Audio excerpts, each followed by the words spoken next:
অনেকে এই প্রশ্ন করে যে ভারত যদি এখন আক্রমণ করে, এটা that will be the last thing, that will be disaster for Indian army, and that will be a রং।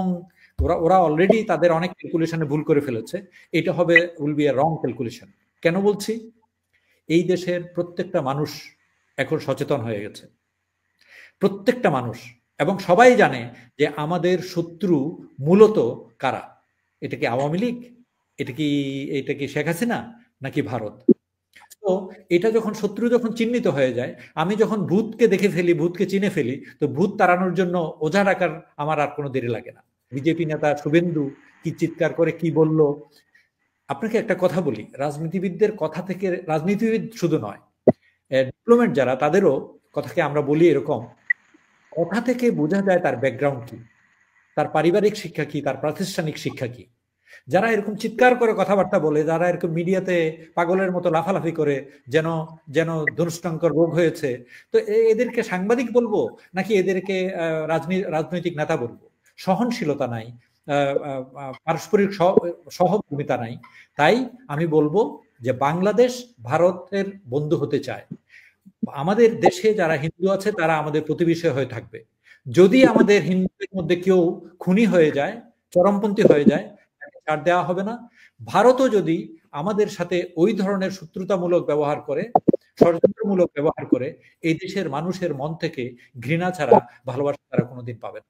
স্বাধীন সার্বভৌম দেশ হিসেবে আমরা কতটুকু আমাদের নিরাপত্তার ক্ষেত্রে কতটুকু কনসার্ন এবং আমরা আমাদের নিরাপত্তা কতটুকু জোরদার করতে পেরেছি, আমি উদাহরণ হিসেবে যদি একটু বলি যে বাংলাদেশ ভারত সীমান্তে তাদের ভারতের বর্ডার সিকিউরিটি ফোর্স যেটা বিএসএফ, তারা সীমান্তে টহল এবং নজরদারি বাড়াইছে এবং তাদের বিএসএফ এর সদস্য সংখ্যাও কিন্তু বৃদ্ধি করেছে সীমান্ত এলাকাগুলোতে। এই ক্ষেত্রে আমাদের দেশের বর্তমান প্রেক্ষাপটে বর্তমান সরকার কতটুকু নিচ্ছে বা কি উদ্যোগ নেওয়া উচিত আমাদের সীমান্ত এলাকাগুলোতে এবং সার্বিকভাবে পুরো বাংলাদেশের স্বাধীনতা সার্বভৌমত্ব রক্ষার জন্য, জাতীয় ঐক্য এবং সাম্প্রদায়িক সম্প্রীতি বজায় রাখার জন্য আমাদের দেশের সরকার এবং জনগণের কি করা উচিত বলে মনে করেন আপনি? এটা খুব ইম্পর্টেন্ট জিনিস। আমরা দেশের স্বাধীনতা রক্ষার জন্য, জনগণের নিরাপত্তার জন্য আল্লাহর কালাম কোরআন শরীফ সামনে রেখে আমরা শপথ নিয়ে সেনাবাহিনীতে কমিশন প্রাপ্ত হয়েছে।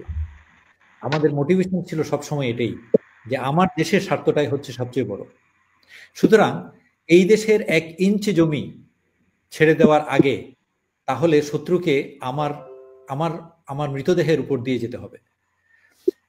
ভারত এবং বাংলাদেশের যদি তুলনা করা হয়, যে কোনো ভারতের 17টা রাজ্যের একটা মাত্র আমার যে বাংলাদেশ, যে কোনো একটা রাজ্যের তুলনা, অনেকগুলো রাজ্য আছে তারা বাংলাদেশের চেয়ে অনেক বড়।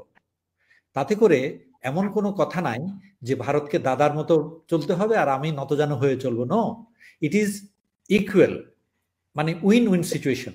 Bangladesh is a independent country, Bharat একটা স্বাধীন দেশ। আসলে কিন্তু ভারত তো কোনো দেশ না, ভারত হলো ইউনিয়ন অফ ইন্ডিয়া। ভারত একটি যে ফেডারেল স্টেট, প্রত্যেকটা অনেকগুলো স্টেটের একটা ফেডারেশন হচ্ছে ভারত। সুতরাং ভারতের সাথে আমার তুলনা করলে হবে না। ভারতের অনেক ঝামেলা আছে, ভারতের প্রত্যেকটা স্টেটে ঝামেলা আছে, মণিপুরে ঝামেলা আছে, আসামে ঝামেলা আছে, তামিলনাড়ুতে ঝামেলা আছে, সব জায়গাতেই। আমি কোন জায়গায় ঝামেলা নাই? সো কাশ্মীরে ঝামেলা আছে। সো তারা যে কোনো কিছু করতে পারছে তা না। ভারতের জন্য ডিপ্লোম্যাটিক ওয়েতে বলতে হবে তারা সহনশীল হয়ে সব ধর্মকে, কারণ ভারতে 7টা প্রদেশ আছে যেখানে হিন্দুরা সংখ্যাগরিষ্ঠ নয়। তারা যদি এরকম উচ্চ মানে হিন্দুত্ববাদী সরকার যদি এরকম নিপীড়ন চালাতে থাকে, এই ধরনের একদেশদর্শী কি বলে যে পররাষ্ট্রনীতি চালাতে থাকে, তাহলে ভারতেরই ইন্টিগ্রিটির সমস্যা আছে, ভারতই বিচ্ছিন্ন হয়ে যাওয়ার সম্ভাবনা আছে। এবং দুঃখজনক হচ্ছে ভারতের পার্লামেন্টে ঢোকার পথে এই গতবার এই নরেন্দ্র মোদী সরকার একটা বৃহত্তর ভারত, দ্য গ্রেটার ইন্ডিয়া, একটা ম্যাপ, একটা মানচিত্র উন্মোচন করেছে, যেটার মধ্যে তারা দেখিয়েছে যে এই বৃহত্তর ভারতের মধ্যে বাংলাদেশের কোনো অস্তিত্ব নাই, পাকিস্তানের কোনো অস্তিত্ব নাই, আফগানিস্তানের কোনো অস্তিত্ব নাই, মানে ওই সবগুলো মিলাই ওরা সবগুলো নিয়ে নেবে, মানে মামার বাড়ির আবদার আর কি। প্রবলেম হচ্ছে মাইন্ডসেট, ওদের এই নিকৃষ্ট মাইন্ডসেটটা পৃথিবীর সবাই বুঝে।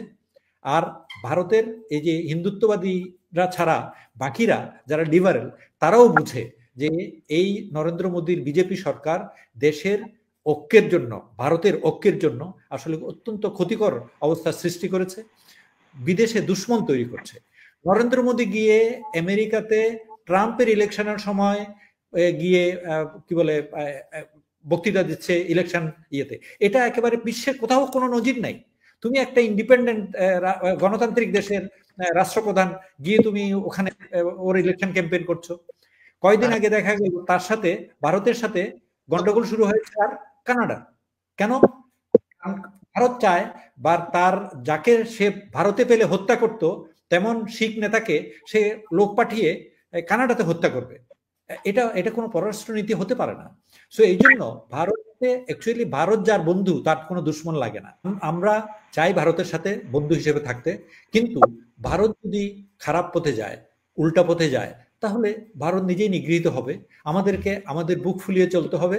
এবং একটা জিনিস খেয়াল রাখবেন, এই দেশের army, navy, air force, coast guard, police, BDR সবাই দেশপ্রেমিক এবং দেশের জন্য জান দিতে এরা দেরি করবে না।